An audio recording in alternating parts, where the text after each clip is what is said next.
கிறிஸ்து இயேசுவுக்குள் அன்பாய் அழைக்கப்பட்ட அன்புக்குரிய சகோதர சகோதரிகளே, விசேஷமாக எங்களுடைய அழைப்பினை ஏற்று இந்த ஒரு காணொளியின் மூலமாக 2 கேள்விகளுக்கான பதிலை தெரிந்து கொள்ளும்படியாக வந்திருக்கக்கூடிய அனைத்து சகோதர சகோதரிகளுக்கும் ஆண்டவராகிய இயேசு கிறிஸ்துவின் நாமத்தினாலே அன்பையும் வாழ்த்தலையும் தெரிவித்துக் கொள்கிறோம். அன்புக்குரிய சகோதர சகோதரிகளே, நீங்கள் எல்லாரும் பார்த்தீங்கன்னா ஒரு நோட்டீஸ் பார்த்துருப்பீங்க. அது உங்களுக்கு கையில் கிடச்சிருக்கும். அதில் 2 முக்கியமான கேள்விகளில் நாங்கள் ப்ளேஸ் பண்ணியிருந்தோம். எப்பொழுது மரணம் நிற்கும், எப்பொழுது ஜீவன் கிடைக்கும் அப்படின்னு சொல்லக்கூடிய 2 முக்கியமான கேள்விகளை அதில் நாங்கள் போட்டிருந்தோம். அந்த கேள்விக்கான பதில் பார்த்தீங்கன்னா நம்முடைய வேதாமத்துக்குள்ளாக நம்முடைய ஆண்டவர் இயேசு கிறிஸ்து ரொம்ப துல்லியமாக பார்த்தீங்கன்னா வச்சிருக்காரு. ஸோ அதை குறித்த ஒரு காரியத்தை என்ன பண்ண போகிறோன்னா இன்றைய நாளில் நம்ம கவனிக்கிறதுக்காக தான் வந்திருக்கோம். நம்ம தொடர்ந்து என்ன பண்ணலாம்னு சொல்லி பார்த்தீங்கன்னா இந்த ஒரு முக்கியமான பதிலை கண்டுபிடிக்கக்கூடிய ஒரு சூழ்நிலைக்குள்ளாக நம்ம கடந்து போகலாம். அன்புக்குரிய சகோதர சகோதரிகளே, நாம் எல்லாருக்கும் பார்த்தீங்கன்னா பொதுவானது எதுன்னு சொல்லி கவனிக்கும் பொழுது நம்முடைய பரிசுத்த வேதாகமம் தான் பொதுவானது. உலகத்தில் இருக்கக்கூடிய ஆண்டவராக இயேசு கிறிஸ்துவுடைய எல்லா பிள்ளைகளுமே நம்பக்கூடிய ஒரே ஒரு புஸ்தகம் பார்த்தீங்கன்னா நம்முடைய பரிசுத்த வேதாகமன்றது எல்லாருக்கும் தெரியும். இந்த பரிசுத்த வேதாகமத்தில் பார்த்தீங்கன்னா ஹோலி பைபிளில் இந்த பூமிக்கு தேவைப்படக்கூடிய திட்டங்களை ரொம்ப துல்லியமாக பார்த்தீங்கன்னா நம்முடைய தேவன் வேதாமத்துக்களை சொல்லி வச்சிருக்கார். அப்போ இந்த பூமியில எந்த காரியங்கள், எந்த ஒரு செயல்பாடுகள், சம்பவங்கள் நடந்தாலும் பார்த்தீங்கன்னா அது தேவனுக்கு தெரியாம நடக்காதுன்றது நமக்கு நல்லாவே தெரியும். அப்படி இருக்கும்போது பார்த்தீங்கன்னா இந்த மரணம் அப்படின்னு சொல்லக்கூடிய ஒரு சம்பவம் பார்த்தீங்கன்னா அதிகமாக ஜனங்களை அதாவது கிறிஸ்தவர்களை மட்டும் கிடையாது, ஒட்டுமொத்த உலகத்தில் இருக்கக்கூடிய ஜனங்களையும் வேதனைப்படுத்தக்கூடிய ஒரு சம்பவமா இருக்குன்றது எல்லாருக்கும் தெரிஞ்ச விஷயங்கள். இந்த மரணத்துடைய ஒரு வழி அது எவ்வளோ ஒரு ஆழமா இருக்குன்றது பார்த்தீங்கன்னா அதை அனுபவிக்கக்கூடிய எல்லாருக்கும் நல்லா தெரிஞ்ச விஷயங்கள் தான். ஆனாலும் நம்முடைய பரிசுத்த வேதாமத்தில் ஹோலி பைபிளில் பார்த்தீங்கன்னா இந்த மரணத்துடைய வழியை ரொம்ப அருமையாக பார்த்தீங்கன்னா ஒரு இடத்துல சொல்லி காமிச்சிருக்காரு. அதை எப்படி புரிஞ்சுக்க போறோம்னு சொல்லி பார்த்தீங்கன்னா இன்னைக்கு கிறிஸ்தவர்கள் மட்டும் அல்லாம ஒட்டுமொத்த உலக ஜனங்கிட்ட பார்த்தீங்கன்னா என்ன இருக்குது பொதுவா அப்படின்னு சொல்லி பார்த்தீங்கன்னா அன்பு அப்படின்னு சொல்லக்கூடிய, நேசம் அப்படின்னு சொல்லக்கூடிய காரியங்கள் பார்த்தீங்கன்னா பொதுவா இருக்குது. இதுதான் ஒரு மனுஷனை மாற்றக்கூடிய மிகப்பெரிய ஆயுதம். இந்த அன்புன்னு சொல்லக்கூடிய ஒரு ஆயுதத்தை, நேசம் அப்படின்னு சொல்லக்கூடிய ஒரு ஆயுதத்தை கையில் எடுத்துட்டோம் அப்படின்னா இது ஏதோ ஒரு சூழ்நிலையில எல்லாரும் பார்த்தீங்கன்னா அந்த சமாதானத்துக்குள்ள, அன்புக்குள்ள கொண்டு வந்துன்றது ஒட்டுமொத்த ஜனங்களும் நம்ப ஆரம்பிச்சு இதை தான் பார்த்தீங்கன்னா ஒரு ஆயுதமா கடைசியா செயல்படுத்த ஆரம்பிப்பாங்க. அப்போ இந்த அன்பை எப்படி ஒப்பிட்டு கம்பேர் பண்ணி காமிக்கிறான்னு பார்த்தீங்கன்னா வேதாமத்துக்குள்ளாக ஒரு வசனம் படிக்கலாம் பாருங்க. உன்னத பாட்டுல சாங்ஸ் ஆஃப் சாலமன் அப்படின்னு சொல்லுவாங்க. உன்னத பாட்டுல 8ஆம் அதிகாரத்துல 6ஆம் வசனம் படிக்கலாம்.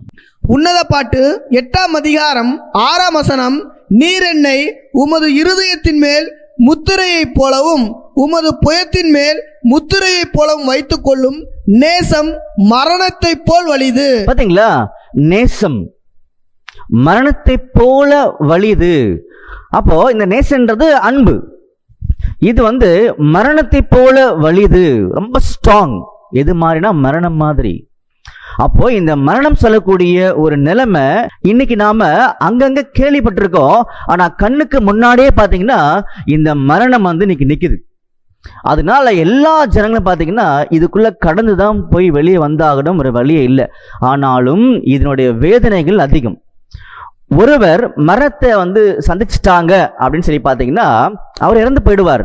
ஆனா அதனால ஏற்பட்ட அந்த வெற்றிடம் இருக்கு பாத்தீங்களா, அது மூலம் வரக்கூடிய நஷ்டங்கள், வேதனைகள் தான் உலகத்துக்குள்ள அதிகமா ஒவ்வொருத்தரும் கடந்து போகக்கூடிய ஒரு சூழ்நிலை இருக்குன்றதை நம்ம கவனிக்கிறோம்.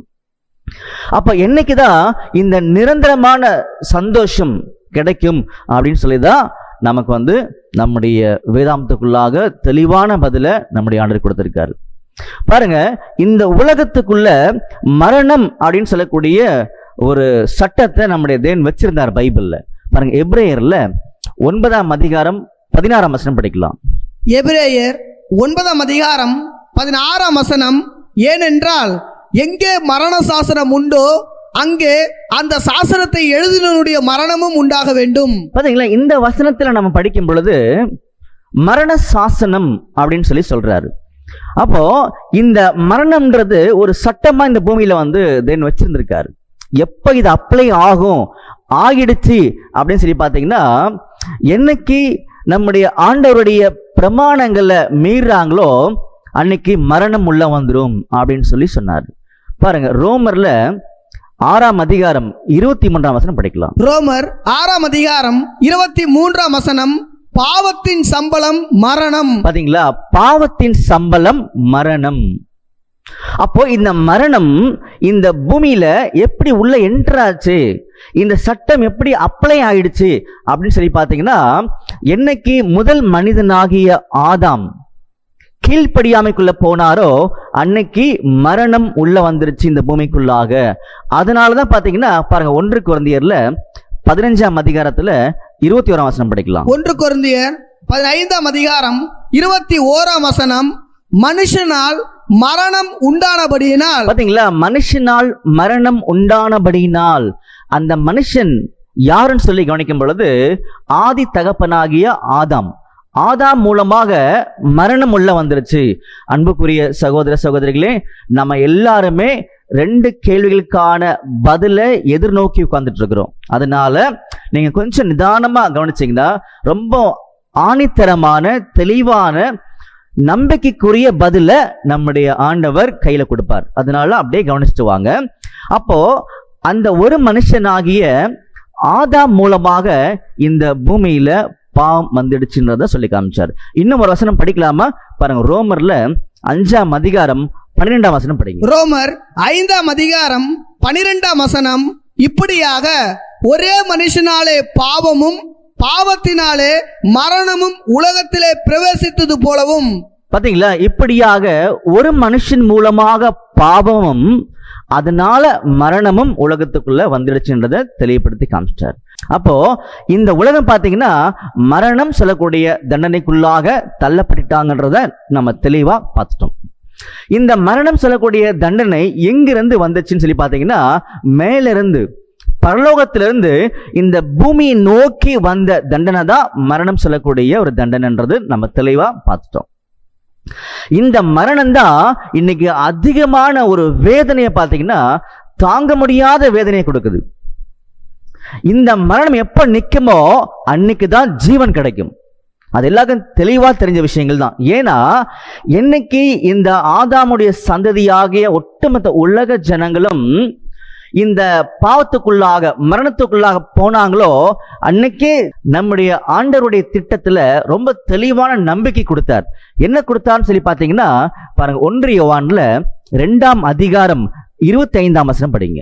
1 யோவான் 2ஆம் அதிகாரம் 25ஆம் வசனம், நித்திய ஜீவனை அளிப்பேன் என்பது அவர் நமக்கு செய்த வாக்குத்தத்தம். பாத்தீங்களா, நித்திய ஜீவனை நான் உங்களுக்கு கொடுப்பேன் அப்படின்னு சொல்லி சொன்னார். அது யார் மூலமா கிடைக்கும் அப்படின்னு சொல்லி பாத்தீங்கன்னா பாருங்க, ரோமர்ல 6ஆம் அதிகாரம் 23ஆம் வசனம் படிங்க. ரோமர் 6ஆம் அதிகாரம் 23ஆம் வசனம், பாவத்தின் சம்பளம் மரணம், தேவனுடைய கிருபை வரமோ நம்முடைய கர்த்தராகிய இயேசு கிறிஸ்துவினால் உண்டான நித்திய ஜீவன். பாத்தீங்களா, தேவனுடைய கிருபை எதுன்னா நம்முடைய கர்த்தராகிய இயேசு கிறிஸ்துவின் மூலமாக உண்டான நித்திய ஜீவன் அப்படின்றத தெளிவா சொல்லிட்டார். அப்ப நல்லா புரிஞ்சுக்கோங்க, இந்த சைட்ல மரணம் சொல்லக்கூடிய சட்டம் ஃபுல்லா வெளியில வந்து உலகத்துல அப்ளை ஆயிட்டு இருக்குது. இது இந்த மரணத்திலிருந்து எப்ப விடுதலை அப்படி சொல்லி பார்த்தீங்கன்னா நம்முடைய ஆண்டவராக இயேசு கிறிஸ்துவின் மூலமாக தான் விடுதலைன்றதும் தெளிவா சொல்லி காமிச்சாரு வேதாந்தத்துக்குள்ளாக. சரிங்களா? ஓகே, இப்போ என்ன பண்ண போறோம்னா, நம்முடைய ஆண்டவராக இயேசு கிறிஸ்து இந்த பூமிக்கு வந்து மரிச்சார். நமக்கு எல்லோருக்கும் ஜீவன் கிடைக்கும்படியாக அவர் ஜீவனை கொடுத்துட்டார் அப்படின்றது தெளிவா தெரியும். அப்போ இந்த ஜீவன் எப்ப கிடைக்கின்றதா நமக்கு தெரியல. இந்த ஜீவன் கிடைக்கணும்னா ஆதாம் மூலமாக உண்டான மரணம் நிற்கணும். ஆனா நம்ம எல்லாரும் எதை புரிஞ்சுக்க தவறுன்றத ரொம்ப முக்கியமான விஷயங்கள். ஆதாம் மூலமாக உண்டான மரணம் நிற்கணும் அப்படின்னா இந்த பூமியில நம்முடைய ஆண்டவர் மறிக்கணும். நல்லா கவனிங்க, ஆண்டவராக இயேசு கிறிஸ்து மறிச்சிட்டாரு, அப்புறம் ஏன் இன்னைக்கு நாம தொடர்ந்து மறிக்கிறோம்ன்றது ஒரு கேள்வி இருக்குது. இந்த இடம்தான் அநேகருக்கு புரியாம இன்னைக்கு வரைக்கும் இருக்கிறாங்கன்றது தெளிவா இருக்குது. இன்னைக்கு உலகத்துக்குள்ள போய் செத்து போன எல்லா ஜனங்களுடைய நிலைமைகள் என்னன்னு சொல்லி கேட்கும் பொழுது ஒவ்வொரு பகுதி மக்களும், ஒவ்வொரு குரூப் மக்களும், ஒவ்வொரு இண்டிவிஜுவலும், ஒவ்வொரு சமுதாயமும், ஒவ்வொரு நாட்டை சேர்ந்தவர்களும் ஒவ்வொரு கருத்தை சொல்லலாம். ஆனா உலகத்தில் இருக்கக்கூடிய ஒரு பொதுவான கருத்து என்னன்னு சொல்லி பார்த்தீங்கன்னா, ஆண்டாண்டு காலங்கள் சென்றாலும் மாண்டோர் வருவாங்களாம் உயிர்த்து அப்படின்றது பொதுவான ஒரு நம்பிக்கை வச்சிருக்காங்க உலகத்துக்குள்ள, சொல்றாங்க சில பேர். இதுவே வேதாந்தத்தை கையில வச்சுக்கிட்டு, அதாவது ஹோலி பைபிள் அதை கையில வச்சுக்கிட்டு வாசிக்கக்கூடிய நம்பக்கூடிய சில பேர்கிட்ட போய் நம்ம கேட்டோம்னா அறியாமையினால சில பதில்களை அவங்க சொல்லுவாங்கன்றதையும் வேதாந்தத்தில் நம்முடைய ஆண்டவர் சொல்லியிருக்கார். என்ன சொல்லுவாங்கன்றத படிக்கலாம், நல்லா புரிஞ்சுக்கோங்க. இன்னைக்கு கிறிஸ்தவர்கள்ன்ற ஒரு போர்வைக்குள்ள வந்திருக்கக்கூடிய அநேகர் பார்த்தீங்கன்னா இப்ப நம்ம படிக்கக்கூடிய பதில சொல்லுவாங்களாம். என்ன பதில் படிக்கலாமா? 2 பேதுருல 3ஆம் அதிகாரத்துல 4ஆம் வசனம் படிங்க. 2 பேதுரு 3ஆம் அதிகாரம் 4ஆம் வசனம், அவர் வருவார் என்று சொல்லுகிற வாக்குத்தத்தம் எங்கே? பாத்தீங்களா, அவர் வருவார் என்கிற வாக்குத்தத்தம், பிராமிஸ் எங்கே அப்படின்றாங்களாம். பிதாக்கள் நித்திரை அடைந்த பின்பு, பாருங்க, பிதாக்கள், ஆதி பிதாக்கள், ஆபேலிருந்து ஆபிரகாம் முதற்கொண்டு எல்லாருமே நித்திரை அடைந்த பின்பு எல்லாரும் மரிச்சிட்டாங்க.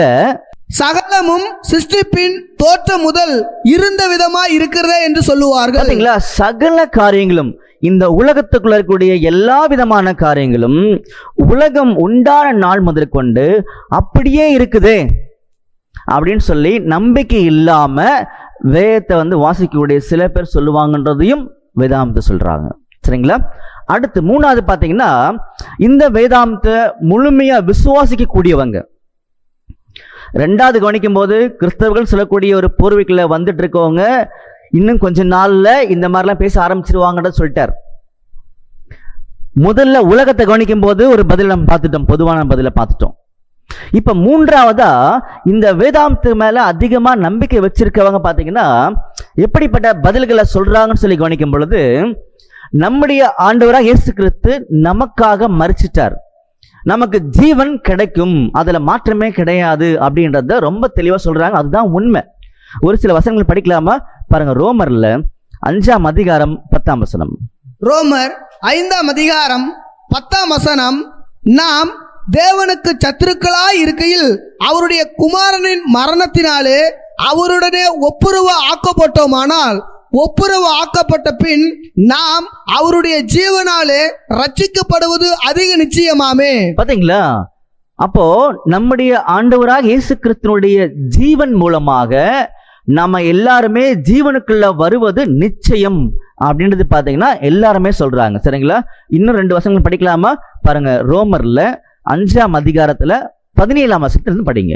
ரோமர் 5ஆம் அதிகாரம் 17ஆம் வசனம், அல்லாமலும் ஒருவனுடைய மீறுதலினாலே அந்த ஒருவன் மூலமாய் மரணம் ஆண்டு கொண்டிருக்க. பாத்தீங்களா, ஒரு மனுஷனுடைய மீறுதல் மூலமாக இந்த பூமியில மரணம் ஆண்டு கொண்டிருக்க அப்படின்றத தெளிவா சொல்லிட்டாரு. அந்த மனுஷன் யாருன்னா ஆதாம், நமக்கு நல்லா தெரியும். அடுத்தது, கிருபையின் பரிபூரணத்தையும் நீதியாக ஈவின் பரிபூரணத்தையும் பெறுகிறவர்கள் இயேசு கிறிஸ்து என்னும் ஒருவராலே ஜீவனை அடைந்து ஆளுவார்கள் என்பது அதிக நிச்சயமாமே. பாத்தீங்களா, ரொம்ப தெளிவா நம்ம எல்லாரும் நம்புறாங்க, நம்முடைய ஆண்டவராக இயேசு கிறிஸ்து மூலமாக ஜீவனை பெற்று ஆளுவார்கள் அப்படின்றத நம்புறாங்க. இதுதான் உண்மை, மாற்றமே கிடையாது.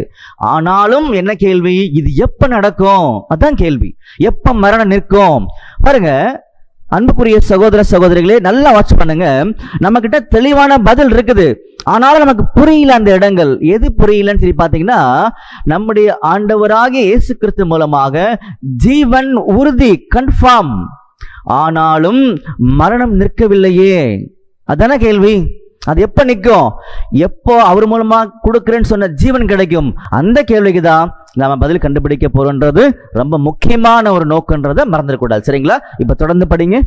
ரோமர் 5ஆம் அதிகாரம் 18ஆம் வசனம், ஆகையால் ஒரே மீறுதலினாலே எல்லா மனுஷருக்கும் ஆக்கினைக்கு ஏதுவான தீர்ப்பு உண்டானது போல ஒரே நீதியினாலே எல்லா மனுஷருக்கும் ஜீவனை அளிக்கும் நீதிக்கு ஏதுவான தீர்ப்பு உண்டாயிற்று. பாத்தீங்களா? அப்போ ஒரு மனுஷனுடைய, அதாவது ஆதாமுடைய ஒரு மீறுதல் மூலமாக இந்த பூமியில தீர்ப்பு வந்தாச்சு. மரணம் சொல்லக்கூடிய ஒரு தீர்ப்பு மேல இருந்து இந்த பூமிக்கு தீர்ப்பு வந்திருக்கின்றத நம்ம தெரிஞ்சிருக்கும். அப்போ இந்த தீர்ப்பிலிருந்து, தண்டனையிலிருந்து, மரணத்திலிருந்து ஒருத்தங்க வெளியில வரணும் அப்படின்னா நம்முடைய ஆண்டவராக இயேசு கிறிஸ்துவுடைய பரிபூர்ணமான கீழ்ப்படிதல் இந்த பூமியில நடக்கணும். அதனாலதான் அவர் மேலிருந்து பூமிக்கு வந்து இந்த பூமிக்கு கொடுத்த தண்டனையில இருந்து மனுக்குலத்தை மீட்டெடுத்தார். அவராலே ஜீவனை பெற்று ஆளுவோன்றது எல்லாருடைய நம்பிக்கை, அது உண்மை. ஆனால் மரணம் எப்ப நிற்கும்? அதுதான் கேள்வி. சரிங்களா? அடுத்து படிங்க.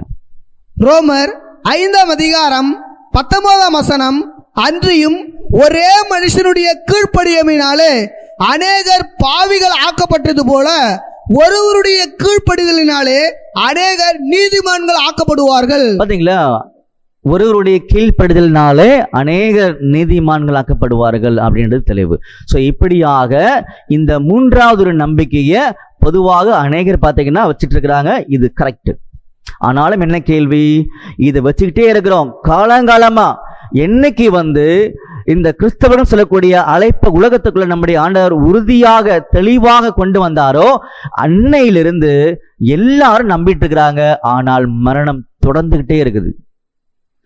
டெய்லி மரணங்கள். இன்னைக்கு மரணம் அதிகமா இருக்குது, கம்மியா கிடையாது. பாருங்க அன்புக்குரிய சகோதர சகோதரிகளே, கடந்த காலங்கள்ல மரணங்களை கேள்விப்பட்டிருக்கோம். ஆனா இன்னைக்கு மரணத்தை கண் கூட பார்க்கிறோம். அப்படி பார்க்கும் பொழுது 1 அல்ல 2 அல்ல, ஒட்டுமொத்தமாக கவனிக்கிற மரணத்தை. இன்னைக்கு எல்லாருக்கும் தெரியும், இன்னைக்கு இந்த கொரோனா கால பகுதியில் மரணங்கள் அதிகமாக போயிட்டு இருக்கின்றது உலகம் ஃபுல்லா தெளிவா தெரியும். அன்புக்குரிய சகோதர சகோதரிகளே, இன்னும் கொஞ்ச நாள்ல இதெல்லாம் மாறிடும். இதெல்லாம் மாறி இதே மாதிரி நிறைய பேண்டமிக், இதே மாதிரி இந்த உலகம் ஃபுல்லா வரக்கூடிய தொற்றுகள் இன்னும் அதிகமாக வரும் பொழுது மரணமும் அதிகமாக இருக்கும். அந்த மரணம் எப்ப நிற்கும்? அதுதான் நம்முடைய கேள்வி. அதனால பாத்தீங்கன்னா இந்த கேள்விக்கான பதில துல்லியமா கண்டுபிடிச்சோம் அப்படின்னா இனி வரக்கூடிய எல்லா விதமான பிரச்சனைகளிலிருந்து, உபத்திரத்திலிருந்து நாம நம்மள விசுவாசத்தின் மூலமாக காத்துக்கொள்ள முடியும். நல்லா புரிஞ்சுக்கோங்க அன்புக்குரிய சகோதர சகோதரிகளே, இன்னைக்கு எல்லாரும் மரிக்கிறாங்க. ஆனால் ஏன் மரிக்கிறாங்கன்றதுதான் ரொம்ப முக்கியமான ஒரு கேள்வியா இருக்குது. பாவம் செய்தனால மரிக்கிறாங்க அப்படின்றது பொதுவான ஒரு கேள்வி. ஆனாலும் அதுக்குள்ள இன்னும் முக்கியமான ஆழமான உண்மைகள் வச்சிருக்காரு. அதை நம்ம பின்னாடி நம்ம கவனிக்கலாம். சரிங்களா? அப்போ இந்த மரணம் எப்பொழுது நிற்கின்றது தான் கேள்வி. அன்புக்குரிய சகோதர சகோதரிகளே, நாம ரொம்ப முக்கியமான ஒரு பாகத்துக்குள்ளாக இப்ப நம்ம கால் வைக்க போறோம். சரிங்களா? அப்ப இது வரைக்கும் என்ன பார்த்துட்டோம்னு சொல்லி பார்த்தீங்கன்னா, இந்த மரணம்ன்றது இந்த பூமிக்கு மேல இருந்து வந்த தண்டனை அப்படின்றது தெளிவாயிடுச்சு.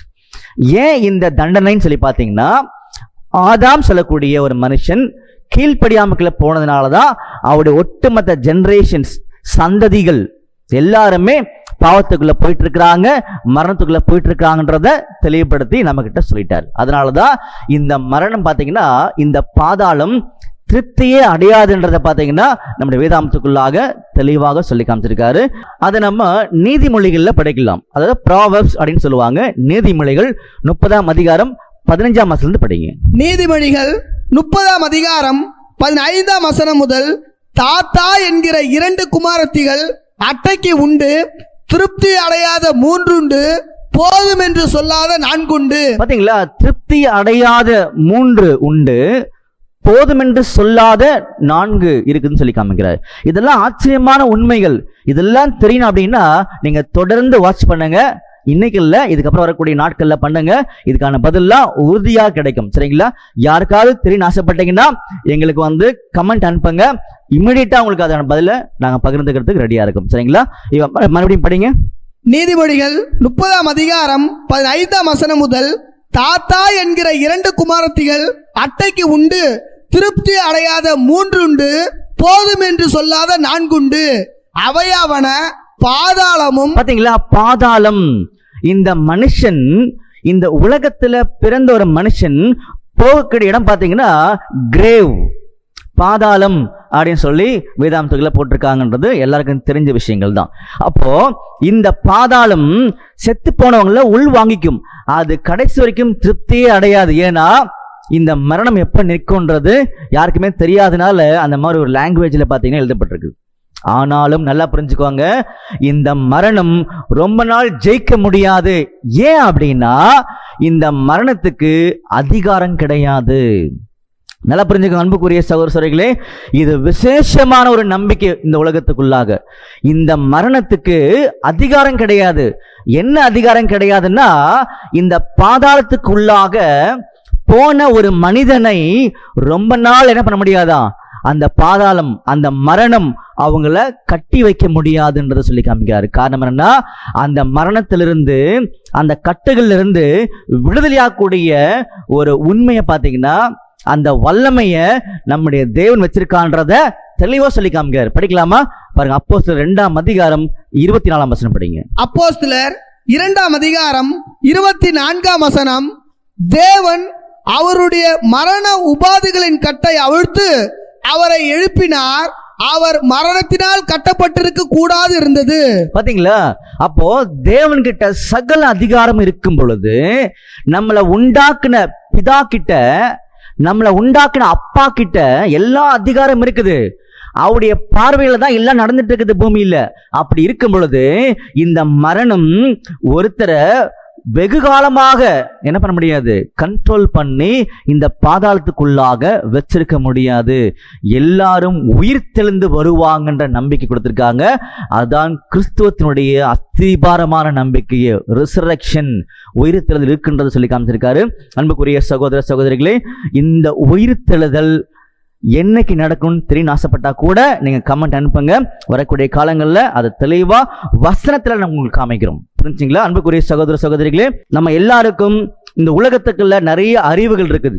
அதனால உங்களுக்கு இந்த நேரத்தில் நாங்கள் சொல்லக்கூடிய முக்கியமான ஒரு நம்பிக்கை என்னன்னு சொல்லி பார்த்தீங்கன்னா, எந்தெந்த கேள்விக்கு பதில் வேணுமோ அந்த எல்லா கேள்விக்கான பதில்களையும் இந்த வேதாமத்துக்குள்ளாக, பைபிளுக்குள்ளாக நீங்க எந்த வெர்ஷன் வேணா படிக்கலாம், பைபிளுக்குள்ளாக இருக்குது.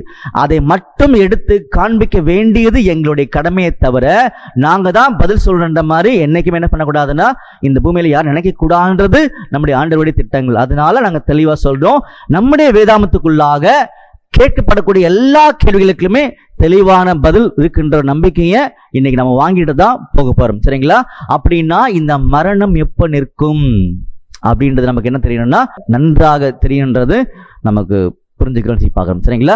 அன்புக்குரிய சகோதர சகோதரிகளே, நம்முடைய பதிலுக்குள்ள என்ன பண்ண போறோம்னா கடந்து போக போறோம். அப்படி கடந்து போகும் பொழுது இன்னொரு சின்ன ஒரு பாகத்தை நம்ம கவனிக்க வேண்டியிருக்குது.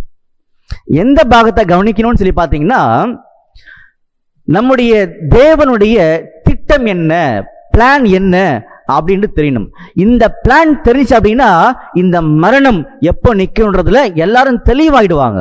சந்தோஷமா நீங்க போவீங்க. இன்னைக்கு காணொலியை முடிச்சுட்டு நீங்க போகும்போது அப்ப திட்டம் என்னன்னு சொல்லி கவனிக்கும் பொழுது பாருங்க, ரோமன்ஸ்ல 8ஆம் அதிகாரத்துல 29ஆம் வசனம் படிங்க.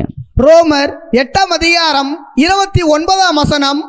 தம்முடைய குமாரன் அநேக சகோதரருக்குள்ளே. பாத்தீங்களா? தம்முடைய குமாரன், அதாவது நம்முடைய ஆண்டவராக இயேசு கிறிஸ்து அநேக சகோதரருக்குள்ள முதற் பேரானவராய் இருக்கும் பொருட்டு தேவன் எவர்களை முன்னறிந்தாரோ அவர்களை தமது குமாரனுடைய சாயலுக்கு ஒப்பாய் இருப்பதற்கு முன் குறித்திருக்கிறார். பாத்தீங்களா?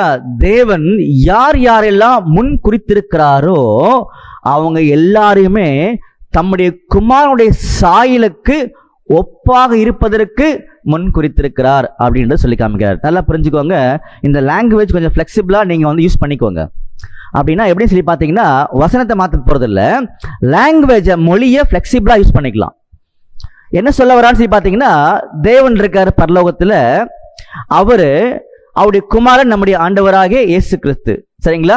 அப்போ இந்த பூமியில யார் யாரெல்லாம் அவர் தேர்ந்தெடுக்கிறாரோ, முன் குறிச்சிருக்கிறாரோ, இவங்க எல்லாருமே தம்முடைய குமாரனுடைய சாயலுக்கு, இமேஜுக்கு இசைவா வரணும், ஒப்பாக்கணுன்றதுதான் தேவனுடைய பிளான்ன்றதை இங்க சொல்லி காமிக்காரு. அதனாலதான் இந்த பூமியில ஒரு மனுஷன் பிறந்துட்டாங்க அப்படின்னா, நல்லா கவனிங்க, முக்கியமான பகுதி. இந்த பூமியில ஒரு மனுஷன் பிறந்துட்டாங்க அப்படின்னா அவங்களுக்குள்ளாக யாரு உருவாகணும், எந்த இமேஜ் வளரணும் அப்படின்னு சொல்லி பார்த்தீங்கன்னா பாருங்க, கலாத்தியர்ல, கலேஷியன்ஸ்ல 4ஆம் அதிகாரத்துல 19ஆம் வசனம் படிக்கலாம். கலாத்தியர் 4ஆம் அதிகாரம் 19ஆம் வசனம், என் சிறு பிள்ளைகளே, கிறிஸ்து உங்களிடத்தில் உருவாகும் அளவும் உங்களுக்காக மறுபடியும் கற்ப வேதனைப்படுகிறேன். பாத்தீங்களா? என் சிறு பிள்ளைகளே, கிறிஸ்து உங்களில் உருவாகும் அளவும் நான் மறுபடியும் கர்ப்ப வேதனைப்படுகிறேன் அப்படின்றது சொல்லி காமிச்சார். நல்லா புரிஞ்சுக்கோங்க, இந்த இடம் தான் டேர்னிங் பாயிண்ட், திருப்பு முனை நம்முடைய வேதாமத்துக்குள்ளாக. என்ன திருப்பு முனைன்னு சொல்லி பார்த்தீங்கன்னா, தேவனுடைய திட்டம் வந்து அவர் யார் யாரெல்லாம் முன் குறிச்சிருக்கிறாரோ அவங்க எல்லாருமே தம்முடைய குமாரனுடைய சாயலுக்கு ஒப்பாக மாற வேண்டும் அப்படின்றத சொல்லி காமிக்கிறார். சரிங்களா? அப்படின்னா இந்த பூமியில ஒருத்தங்க பிறந்துட்டாங்க அப்படின்னா அவங்களுக்குள்ளாக கிறிஸ்துன்னு சொல்லக்கூடிய அந்த இமேஜ் அவரு வளரணும் அப்படின்றது திட்டம்ன்றத பவுல் சொல்லி காமிச்சார். கிளியர் ஆச்சா? அப்படி இருக்கும் பொழுது கிறிஸ்து தான் தேவனுடைய திட்டமே, அவ்வளவுதான். அதனாலதான் ஆபிரகாம் கிட்டேயே, நல்லா புரிஞ்சுக்கோங்க, ஆபிரகாம் கிட்டேயே என்ன பண்ணாருன்னா, யார் ஆபிரகாம்? அவர் தான் விசுவாசத்தினுடைய தந்தை, திரள் ஜனத்தின் தகப்பன். புரிஞ்சுங்களா? ஆபிரகாம் தெரியும் இல்லையா, பழைய ஏற்பாட்டு காலத்தில் இருக்கார் இல்லையா? அந்த ஆபிரகாம் கிட்ட இப்ப நாம் படிச்ச திட்டத்தை ரொம்ப தெளிவாக சொல்லி காமிச்சார். படிக்கலாமா? பாருங்க, ஆதியாமத்துல, ஜெனசிஸ்ல 22ஆம் அதிகாரம் 17ஆம் வசனம் படிங்க. ஆதியாகமம் 22ஆம் அதிகாரம் 17ஆம் வசனம், நான் உன்னை ஆசீர்வதிக்கவே ஆசீர்வதித்து உன் சந்ததியை வானத்து நட்சத்திரங்களைப் போலவும் கடற்கரை மணலைப் போலவும் பெருகவே பெருக பண்ணுவேன் என்றும் உன் சந்ததியார் தங்கள் சத்துருக்களின் வாசல்களை சுதந்தரித்துக் கொள்வார்கள் என்றும் நீ என் சொல்லுக்கு கீழ்ப்படிந்தபடியினால் உன் சந்ததிக்குள் பூமியில் உள்ள சகல ஜாதிகளும் ஆசீர்வதிக்கப்படும் என்றும் என் பேரில் ஆணையிட்டேன் என்று கர்த்தர் சொல்கிறார் என்றார்.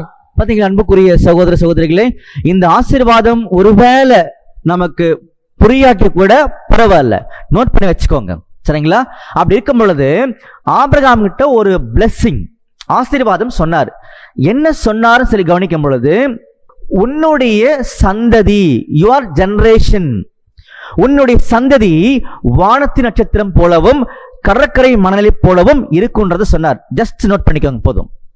ஆனா இதனுடைய உண்மை என்ன, இதனுடைய பொருள் என்ன அப்படின்னு சொல்லி கவனிக்கும் பொழுது, இத புதிய ஏற்பாட்டு காலத்துல அந்த சந்ததி யாருன்றத தெளிவா கோட் பண்றாரு. இதான் நமக்கு அடுத்த முக்கியமான ட்ரம்ப் கார்டு. புரிஞ்சுங்களா?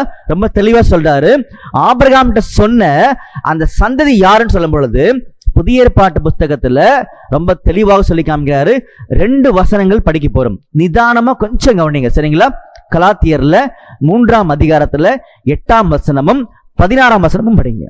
கலாத்தியர் 3ஆம் அதிகாரம் 8ஆம் வசனம், மேலும் தேவன் விசுவாசத்தினாலே புறஜாதிகளை நீதிமான்கள் ஆக்குகிறார் என்று வேதம் முன்னாக கண்டு. பாத்தீங்களா?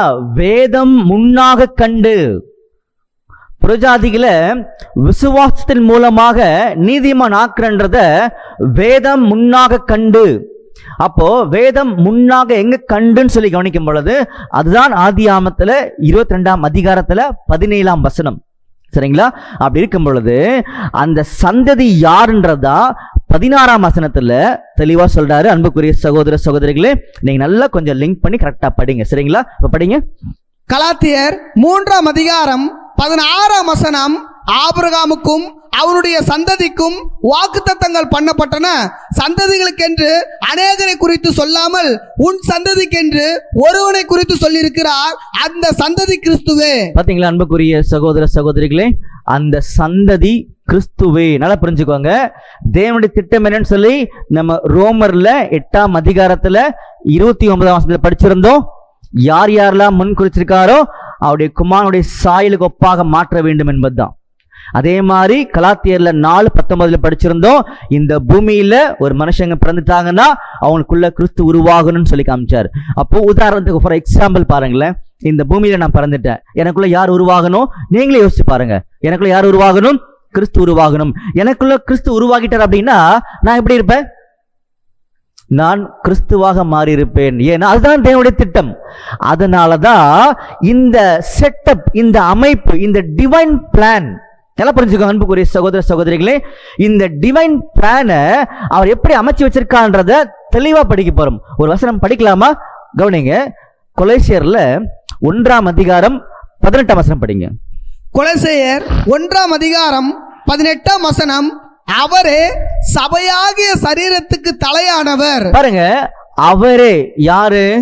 நம்முடைய ஆண்டவராக இயேசு கிறிஸ்து. சபையாகிய, சபை யாரு? இந்த பூமியில நம்முடைய ஆண்டவராகிய இயேசு கிறிஸ்துவ பின்பற்றணும்னு சொல்லி வந்திருக்கக்கூடிய விசுவாசிகளுக்கு தான் அந்த சபைன்னு சொல்லக்கூடிய அழைப்பை கொடுத்திருக்காரு. புரிஞ்சுங்களா? அப்போ அவரே யாரு? நம்முடைய ஆண்டவராகிய இயேசு கிறிஸ்து. அவரே சபை ஆகிய சரீரத்துக்கு தலையானவர். நல்லா புரிஞ்சுக்கோங்க, இந்த வசனங்களை புரிந்து கொள்ள வேண்டியது அவசியம். அப்ப இந்த இடத்துல ஒரு ஸ்ட்ரக்சரை சொல்லி காமிக்கிறாரு. தலை அப்படின்றாரு, சரீரம் அப்படின்னு சொல்றாரு. தலை யாரு? அவரே நம்முடைய ஆண்டவராகிய இயேசு கிறிஸ்து. சரீரம் யாரு?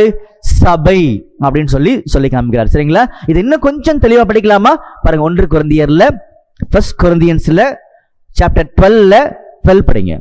1 கொரிந்தியர் 12:12 எப்படி எனில் சரீரம் ஒன்று, அதற்கு அவயங்கள் அநேகம். பாருங்க, எப்படி எனில் சரீரம் ஒன்று, அதற்கு அவயங்கள் நிறைய இருக்குது.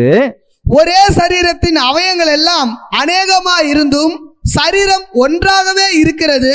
அந்த பிரகாரமாக கிறிஸ்துவும் இருக்கிறார். பாத்தீங்களா? கிறிஸ்து இப்படிதான் இருக்கிறாரு. டைம் மாறுறதுனால கொஞ்சம் வசனத்தை நீங்க நிதானிச்சு பாத்துக்கோங்க. சரிங்களா? அடுத்த வசனம் படிக்கலாமா? 27 படிங்க. 1 கொரிந்தியர் 12:27 நீங்களே கிறிஸ்துவின் சரீரமாயும் தனித்தனியே அவயங்களுமாயும் இருக்கிறீர்கள். பாத்தீங்களா?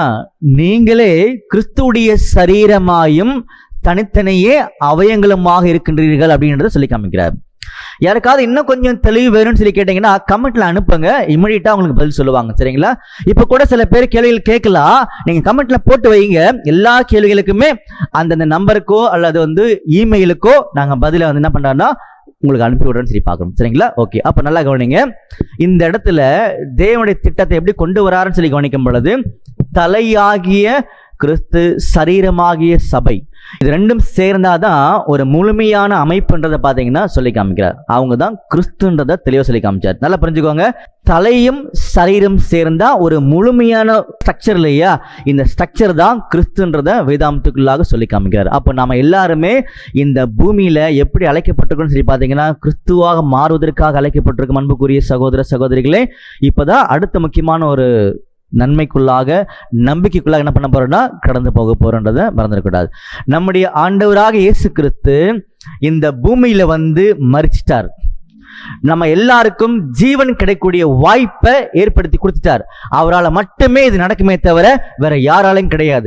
ஆனால் அந்த ஜீவன் கையில கிடைக்கணும் அப்படின்னா மரணம் நிறுத்தப்பட வேண்டும். நல்லா கவனிங்க, நம்முடைய கேள்வி என்னன்னு சொல்லி பார்த்தீங்கன்னா, எப்பொழுது மரணம் நிற்கும், எப்பொழுது ஜீவன் கிடைக்கும் அப்படின்னா, நமக்கு ஜீவன் கிடைக்கக்கூடிய வாய்ப்பை நம்முடைய ஆண்டவர் ஏற்படுத்தி கொடுத்துட்டார், அவர் முடிச்சிட்டார். ஆனா மரணம் நிக்கல அப்படின்னா மரணம் எப்போ நிற்கும் அப்படின்னு சொல்லி கவனிக்கும் பொழுது, இந்த பூமியில அவர் மாதிரியே யார் யாரெல்லாம் வாழ்ந்து மரிக்கிறாங்களோ அப்படி மரிக்கும் பொழுது இந்த மரணம் நிற்கும். நல்லா புரிஞ்சுக்கோங்க, ரொம்ப முக்கியமான பகுதி இது. இந்த பூமியில நம்முடைய ஆண்டவராக இயேசு கிறிஸ்து மாதிரியே யார் யாரெல்லாம் வாழ்ந்து மரிக்கிறாங்களோ அப்ப என்ன ஆகும்னா இந்த சரீரம் கம்ப்ளீட் ஆகும். எந்த சரீரம்? கிறிஸ்து தலை, சரீரம் சபை. இந்த அமைப்பு, இந்த ஸ்ட்ரக்சர் கம்ப்ளீட் ஆயிடுச்சு அப்படின்னா இந்த பூமியில மரணம் நிற்கும். நல்லா கவனிங்க, இதற்கான ஒரு உறுதியான வசனத்தை என்ன பண்ண போறோம்னா இப்ப நம்ம படிக்க போறோம். இந்த பூமியில பாத்தீங்கன்னா எல்லா ஜனங்களும் அதிகமான வேதனைக்குள்ளாக, பாடுகளுக்குள்ளாக இந்த மரணத்தை எதிர்கொண்டு நிக்கிறாங்க இன்னைக்கு. அப்படி இருக்கும்போது அவங்க வேதனைப்படுறாங்க, பாடுபடுறாங்க, எல்லாம் கரெக்ட் தான். ஆனா இது எப்ப நிக்கும் அப்படின்னா, தேவனுடைய புத்திரர், சன்ஸ் ஆஃப் காட், அதாவது இயேசு கிறிஸ்து மாதிரியே வாழ்ந்து மரிக்கக்கூடிய ஒரு குரூப்பை இந்த பூமியிலிருந்து அவர் எடுக்கணும், வெளியே தேர்ந்தெடுக்கணும். அப்படி தேர்ந்தெடுத்துட்டார் அப்படின்னா இந்த பூமிக்கு விடிவு காலம், மரணம் நிற்கும்ன்றத தெளிவா சொல்லியிருக்காரு. படிக்கலாமா? பாருங்க, ரோமன்ஸ்ல 8ஆம் அதிகாரத்துல 19ஆம் வசனத்திலிருந்து படிக்கலாம். ரோமர் 8ஆம் அதிகாரம் 19ஆம் வசனம் முதல், மேலும் தேவனுடைய புத்திரர் வெளிப்படுவதற்கு சிருஷ்டியானது மிகுந்த ஆவலோடு காத்து கொண்டிருக்கிறது. நல்லா கவனிங்க, தேவனுடைய புத்திரர் வெளிப்படும்படியாக இந்த உலகத்தினுடைய கிரியேஷன்ஸ், சிருஷ்டியானது மிகுந்த ஆவலோடு காத்துட்டு இருக்குதாம். உலகத்துக்கு தேவனுடைய புத்திரர் யாரும் தெரியாது. ஆனா தேவனுடைய திட்டம் பாத்தீங்கன்னா இங்க அருமையா சொல்லி காமிக்கிறாரு. இந்த உலகம் ஆவலோடு எதிர்பார்க்கிறாங்க. என்ன எதிர்பார்க்கிறாங்க? என்னைக்கு விடிவு காலம் வரும், என்னைக்கு ஜீவன் கிடைக்கும், இப்படியே காலகாலமா வாழ்ந்துட்டு இருக்கலாமா அப்படின்னு யோசிக்கும் பொழுது அது எப்போ முடியும், மரணம் எப்ப நிற்கும் சரி பாத்தீங்கன்னா, என்னைக்கு தேவனுடைய புத்திரர், அதாவது நம்முடைய ஆண்டவராக இயேசு கிறிஸ்துவுடைய சரீரத்துடைய கம்ப்ளீஷன் முடிவு வருதோ அன்னைக்கு மரணம் நிற்கும்ன்றது சொல்லி காமிக்கிறார். அன்புக்குரிய சகோதரர்களே, அந்த மாதிரி விசேஷமான ஒரு காலப்பதிக்குள்ளாக நாம் வந்திருக்கிறோம். அந்த அழைப்புக்குள்ளேயும் வந்திருக்கிறோம். நல்லா புரிஞ்சுக்கோங்க. இதை லிங்க் பண்ணி படிக்கிறது கொஞ்சம் சிரமமா இருக்கலாம் ஒருவேளை புதுசா கேட்கிறவங்களுக்கு.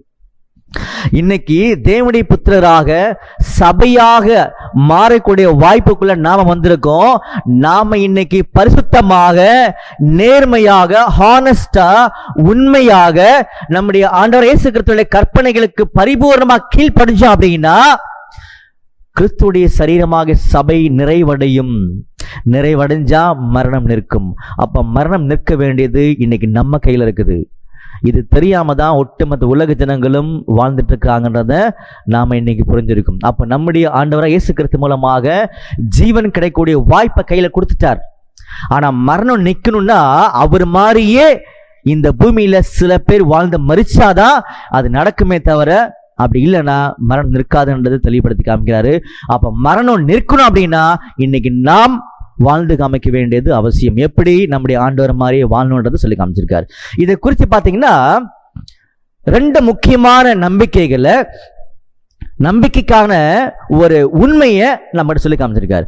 நாம அவர் மாதிரியே வாழ்ந்து, நாம நம்முடைய ஆண்டவராக இயேசு கிறிஸ்து மாதிரியே வாழ்ந்து முடிக்க முடியுமா அப்படின்னு கேட்டீங்கன்னா நம்மளை வாழ வைக்கிறது அவர் அப்படின்னு சொல்லி காமிச்சிருக்காரு. படிக்கலாமா? பாருங்க, சகரியால 4ஆம் அதிகாரம் 9ஆம் வசனம். சகரியா 4ஆம் அதிகாரம் 9ஆம் வசனம், செருபாபேலின் கைகள் இந்த ஆலயத்துக்கு அஸ்திவாரம் போட்டது, அவன் கைகளே இதை முடித்து தீர்க்கும், அதனால் சேனைகளின் கர்த்தர் என்னை உங்களிடத்துக்கு அனுப்பினார் என்று அறிவாய். பாத்தீங்களா? செருபாபேலுடைய கைகளே இந்த ஆலயத்திற்கு அஸ்திபாரம் போட்டது, அவருடைய கைகளே இதை கட்டி தீர்க்கும் அப்படின்ற பெரிய நம்பிக்கை கொடுக்கிறார். அதனால நாம் இந்த பூமியில வாழ்ந்து ஜெயிக்க முடியாது. ஆனா நாம் வாழ்ந்து ஜெயிக்கணும் அப்படின்ற ஒரு நம்பிக்கை வச்சிருந்தோம்னா நம்மளை வாழ வைக்கிறது நம்முடைய ஆண்டவராக இயேசு கிறிஸ்து. ஏன்னா அவர் தான் ஆலயத்துக்கு அஸ்திபாரம் போட்டார். ஆலயம் யாரு? படிக்கலாமா? 1 கொரிந்தியர்ல 3ஆம் அதிகாரத்துல 17ஆம் வசனம் படிங்க. 1 கொரிந்தியர் 3ஆம் அதிகாரம் 17ஆம் வசனம், ஒருவன் தேவனுடைய ஆலயத்தை கெடுத்தால் அவனை தேவன் கெடுப்பார், தேவனுடைய ஆலயம் பரிசுத்தமாய் இருக்கிறது, நீங்களே அந்த ஆலயம். பாத்தீங்களா? நீங்களே அந்த ஆலயம். அப்போ இந்த ஆலயமாக இந்த பூமியில நம்முடைய ஆண்டவருடைய திட்டத்தின் அடிப்படையில நாம் அழைக்கப்பட்டிருக்கும் பொழுது இந்த ஆலயத்தை கட்டி முடிக்க வேண்டியது நம்முடைய ஆண்டவராக இயேசு கிறிஸ்துவுடைய மகா பெரிய வல்லமையின் மூலமாக என்ன பண்ணுவார்னா செய்து முடிப்பார் என்ற நம்பிக்கை கொடுத்திருக்கார். அதனாலதான் இன்னொரு சாட்சியாக இன்னொரு வசனத்தை படிக்க போறோம். பழைய ஏற்பாட்டு காலத்துல சாலமோன் அப்படின்னு சொல்லக்கூடிய ஒரு மிகப்பெரிய ஞானமுள்ள ஒரு ராஜா இருந்தார். அவர் ஒரு ஆலயம் கட்டினார், அவர் தான் கட்டினார், அவர் கட்டி முடிச்சார். அதே மாதிரி சாலமோனிலும் பெரியவராகிய நம்முடைய ஆண்டவராக இயேசு கிறிஸ்து மூலமாக இந்த ஆலயமாக அழைக்கப்பட்ட நம்மளை கட்டி முடிக்க வேண்டியது அவருடைய வேலை. அவர் கட்டி முடிப்பார். நாம் கற்களாக செயல்பட்டால் மட்டும் போதுன்றதை சொல்லி காமிக்கிறார். படிக்கலாமா? 1 ராஜாக்கள் 6ஆம் அதிகாரம் 38ஆம் வசனம். 1 ராஜாக்கள் 6ஆம் அதிகாரம் 38ஆம் வசனம். 11ஆம் வருஷம் பூல் என்னும் 8ஆம் மாதத்திலே அந்த ஆலயம் முழுவதும் சகல சட்டத்திட்டத்தின்படியே ஒரு பங்கும் குறையாமல் கட்டி தீர்ந்தது. அவன் அதை கட்டி முடிக்க 7 வருஷம் சென்றது. பாத்தீங்களா? இந்த வசனங்கள்லாம் ஆழமான உண்மைகள் இருக்கு. இந்த ஆலயத்தை சாலமன் கட்டினார். ஆலயம் யாரு? நம்ம தான். சாலமன் யாரு? நம்முடைய ஆண்டவராகிய இயேசு கிறிஸ்து. நம்மளை கட்டி முடிக்கிறது நம்முடைய ஆண்டவர் இயேசு கிறிஸ்துனுடைய ஒரு வேலைன்றதை தெளிவாக சொல்லி காமிச்சார். அப்ப நாம நம்மளை ஒப்பு கொடுத்தால் மட்டும் போதுன்றதை தெளிவாக சொல்லி காமிக்கிறார். அன்புக்குரிய சகோதர சகோதரிகளே, இந்த மரணம் எப்பொழுது நிற்கும் அப்படின்னு சொல்லி பார்த்தீங்கன்னா, தேவனுடைய புத்திரராகிய நம்முடைய ஆண்டவர் இயேசு கிறிஸ்துனுடைய சரீரத்தினுடைய நிறைவு வரும் பொழுது இந்த மரணம் நிற்கும். நிற்கும் பொழுது இந்த பூமிக்கு அவர் கொடுக்கிறேன்னு சொன்ன ஜீவன் நிச்சயமாக கிடைக்கும் சொல்லி காமிச்சாரு.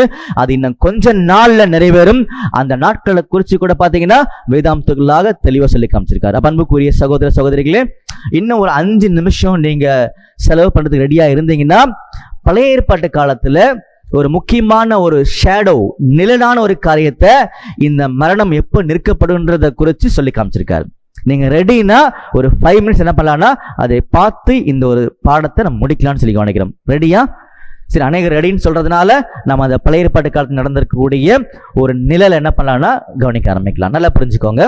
இஸ்ரேல் ஜனங்கள் எகிப்தில் அடிமையா இருந்து அவங்க புறப்பட்டு வனாந்திரம் வழியா பிரயாணம் வந்து கானான் தேசத்தை அடைய போறாங்க. இது சரித்திரம், வேதாந்தத்துடைய சரித்திரம். அப்படி இருக்கும் பொழுது அவங்க யோர்தானை கடந்து அக்கறைக்கு என்ன பண்ணோம்னா அவங்க போகணும். அப்படி போகும் பொழுது நடக்கூடிய சம்பவத்தை என்ன பண்ண போறோம்னா படிக்க போறோம். சரிங்களா?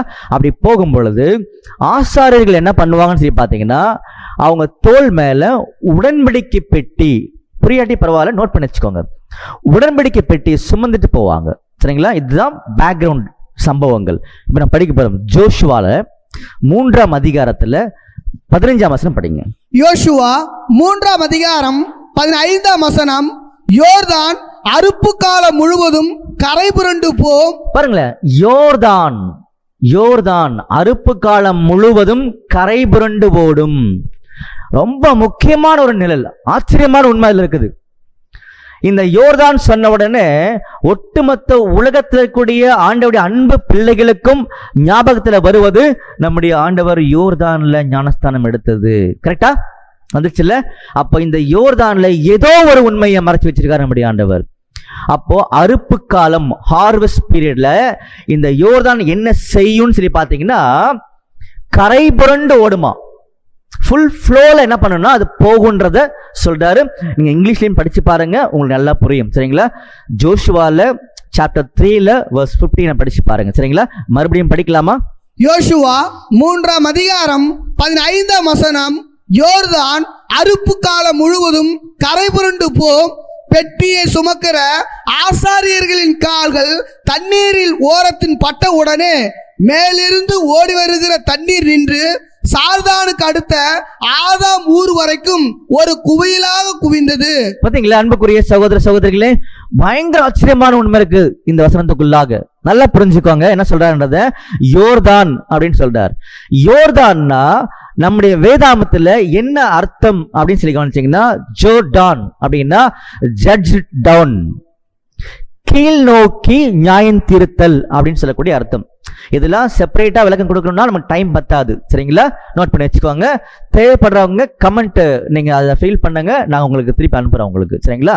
அப்போ யோர்தான்னா என்ன அர்த்தம் சொல்லி பார்த்தீங்கன்னா, கீழ் நோக்கி நியாயம் தீர்த்தல் அப்படின்னு சொல்லி அர்த்தம். கீழ் நோக்கி நியாயம் தீர்த்தல் என்ன அர்த்தம் சொல்லி பார்த்தீங்கன்னா, மேல இருந்து இந்த பூமிக்கு வந்த நியாயத்தீர்ப்பு. என்ன நியாயத்தீர்ப்பு? நம்ம ஏற்கனவே பார்த்திருந்தோம், மரணம். அப்ப யோர்தான் எதுக்கு அடையாளமா இருக்குன்னு சொல்லி பாத்தீங்கன்னா, இந்த பூமிக்கு வந்த நியாய தீர்ப்பாகிய மரணத்துக்கு ஒரு அடையாளமா இருக்குது. நல்லா புரிஞ்சுக்கோங்க. அப்படின்னா இந்த யோர்தான் இந்த பூமிக்கு வந்த நியாய தீர்ப்பாகிய மரணம், இந்த மரணத்தை யாராவது ஒருத்தவங்க ஜெயிக்கணும். ஜெயிச்சாதான் ஜீவன் கிடைக்கும். எல்லாருக்கும் நல்லா தெரியும் யார் ஜெயிச்சது. நம்முடைய ஆண்டவராகிய இயேசு கிறிஸ்து ஜெயிச்சார் இல்லையா? மரணத்துக்கு அதிகாரியாகிய பிசாசானவனை தம்முடைய மரணத்தினாலே ஜெயிக்கும்படியாக அப்படின்னு சொல்லியிருக்காருல அவரு. பாருங்க, எபிரேயர்ல 2ஆம் அதிகாரத்துல 14ஆம் வசனம் படிங்க. எபிரேயர் 2ஆம் அதிகாரம் 14ஆம் வசனம் முதல், ஆதலால் பிள்ளைகள் மாம்சத்தையும் இரத்தத்தையும் உடையவர்களாய் இருக்க அவரும் அவர்களைப் போல மாம்சத்தையும் இரத்தத்தையும் உடையவரானார். மரணத்துக்கு அதிகாரியாக பிசாசானவனை தமது மரணத்தினாலே அழிக்கும்படிக்கும். பாத்தீங்களா? மரணத்துக்கு அதிகாரியாகிய பிசாசானவனை தம்முடைய மரணத்தினாலே அழிக்கும்படிக்கும். நல்லா புரிஞ்சுக்கோங்க. யோர்தான்னா என்ன அர்த்தம் சொல்லி கவனிக்கும் பொழுது, இந்த பூமிக்கு வந்த நியாய தீர்ப்பாகிய மரணத்தை அடையாளப்படுத்தும்.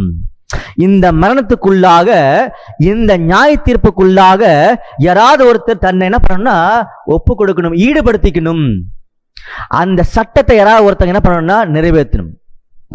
அதனாலதான் பாத்தீங்கன்னா நம்முடைய இயேசு கிறிஸ்து அடையாள பாஷையில, சிம்பாலிக் லாங்குவேஜில் இந்த யோர்தானுக்குள்ள முழுகி ஏஞ்சார். முழுகி அவர் வெளியில வரும்போது என்ன சொல்ல வரான்னு சொல்லி பார்த்தீங்கன்னா, நான் மரணத்தை ஜெயிச்சேன், இந்த பூமிக்கு கொடுத்த சட்டத்தை நான் நிறைவேற்றிட்டேன் அப்படின்னு சொல்லி காமிச்சார். புரிஞ்சுங்களா? அன்புக்குரிய சகோதர சகோதரிகளே, அவர் மாதிரியே யார் யாரெல்லாம் வாழ்ந்து முடிக்கிறாங்களோ, அதாவது மரிக்கிறாங்களோ, அப்படி மரிக்கும் பொழுது யோர்தான் பிரியும். நல்லா புரிஞ்சுக்கோங்க. ஆசாரிகள் யாரு? இன்னைக்கு நம்மளதான் ஆசாரிகளா கூப்பிட்டிருக்காரு. படிக்கலாமா? 1 பேதுருல 2ஆம் அதிகாரத்துல 9ஆம் வசனம் படிங்க. 1 பேதுரு 2ஆம் அதிகாரம் 9ஆம் வசனம், நீங்களோ உங்களை அந்தகாரத்தில் நின்று தம்முடைய ஆச்சரியமான ஒளியிடத்திற்கு வரவழைத்தருடைய புண்ணியங்களை அறிவிக்கும்படிக்கு தெரிந்து கொள்ளப்பட்ட சந்ததியாயும் ராஜரீகமான ஆசாரிய கூட்டமாயும் பரிசுத்த ஜாதியாயும் அவருக்கு சொந்தமான ஜனமாயும் இருக்கிறீர்கள். பாத்தீங்களா? இன்னைக்கு நம்மளதான் ஆசாரிகளா கூப்பிட்டிருக்காரு. இந்த அழைப்புக்குள்ள வந்த நாம என்னைக்கு பர்ஃபெக்ஷன், பரிபூர்ணத்தை யார் மாதிரி நம்முடைய ஆண்டவராக இயேசு கிறிஸ்து மாதிரி காமிக்கிறோமோ, அன்னைக்கு காமிக்கும் பொழுது ஆசாரிகளுடைய கால்கள் பட்ட உடனே தண்ணீர் பிரிஞ்சது. எந்த தண்ணீர்? யோர்தானுடைய தண்ணீர் பிரிந்தது. அதே மாதிரி இன்னைக்கு ஆசாரிகளாக அழைக்கப்பட்ட நம்முடைய வாழ்க்கை, நம்முடைய ஆண்டவராக இயேசு கிறிஸ்து மாதிரியே இந்த பூமியில வாழ்ந்து முடிக்கும் பொழுது இந்த மரணமாகிய யோர்தான் பிரிக்கப்படும். அப்படி பிரிக்கப்படும் பொழுதுதான் எல்லா ஜனங்களும் அதை கடந்து போக முடியும், ஜீவன் கிடைக்கும் சொல்லி காமிச்சாரு. இதுல நிறைய உண்மைகள், நிறைய வசனத்தோடு இருக்குது. டைம் கிடையாது நமக்கு. அதனால் அன்புக்குரிய சகோதர சகோதரிகளே, எங்களுடைய அழைப்பினை ஏற்று இந்த ஒரு காணொளியில இந்த ஒரு மகா பெரிய உண்மையை தெரிந்து கொண்ட அனைவருக்கும் ஆண்டவராகிய இயேசு கிறிஸ்து நாமத்தினாலே மறுபடியுமாக அன்பையும் வாழ்த்தையும் தெரிவித்துக் கொள்கிறோம். கடைசியா இதோட கன்க்ளூஷனை மறுபடியும் உங்களுக்கு தெரியப்படுத்த விரும்புகிறோம். எப்பொழுது மரணம் நிற்கும், எப்பொழுது ஜீவன் கிடைக்கும் அப்படின்னு சொல்லி பார்த்தீங்கன்னா, நம்முடைய இயேசு கிறிஸ்து அவர் மரித்து ஜீவனை உறுதி செய்துட்டார். ஆனா மரணம் எப்ப நிற்கும்னா, அவர் மாறியே இந்த பூமியில யார் வாழ்ந்து முடிக்கிறாங்களோ அப்பொழுது அவருடைய சரீரமாகிய சபையுடைய நிறைவு வரும் பொழுது மரணம் நிற்கும். அது இன்னும் கொஞ்ச நாள்ல இந்த பூமியில நடக்கும். அப்போ நாம் அவருடைய சரீரமாக அழைக்கப்பட்டு பூமியில வந்திருக்கோம். நம்ம கிட்ட இருக்கக்கூடிய மிகப்பெரிய பொறுப்பு, நாம் அவர் மாதிரியே பரிசுத்தமாக பூமியில வாழ வேண்டியதுதான். சரிங்களா? எப்படி வாழ்வது என்பதை நிறைய உதாரணங்கள் கொடுத்து வேதாந்தத்தை தெளிவுபடுத்தியிருக்காரு. அநேக திட்டங்கள் இருக்குது, ஆச்சரியமான உண்மைகள் இருக்குது, பிரம்மாண்டமான உண்மைகள் இருக்குது. நம்மளால ஜீர்ணிக்க முடியாத, டைஜஸ்ட் பண்ண முடியாத அளவுக்கு நிறைய உண்மைகள் இருக்குது. தெரிஞ்சுக்கணும்னு ஆசைப்பட்டீங்கன்னா தொடர்ந்து என்ன பண்ணுங்கன்னா, இந்த பாடங்களை கேட்கக்கூடிய விருப்பங்கள் இருந்தால் மட்டும் என்ன பண்ணுங்கன்னா நீங்க தெரியப்படுத்துங்க. அதுக்கான வசதி வாய்ப்புகளை நம்முடைய ஆண்டவராகிய இயேசு கிறிஸ்து மூலமாக ஏற்படுத்தி கொடுப்பாங்கன்றதை நம்ம தெரிஞ்சுக்கிறோம். தொடர்ந்து இந்த ஒரு காணொளியை கேட்ட அனைவருக்கும், கேட்கப்படுற அனைவருக்கும் ஆண்டவராகிய இயேசு கிறிஸ்து நாமத்தினாலே அன்பையும் வாழ்த்தலையும் தெரிவித்துக் கொள்கிறோம். ஆமென்.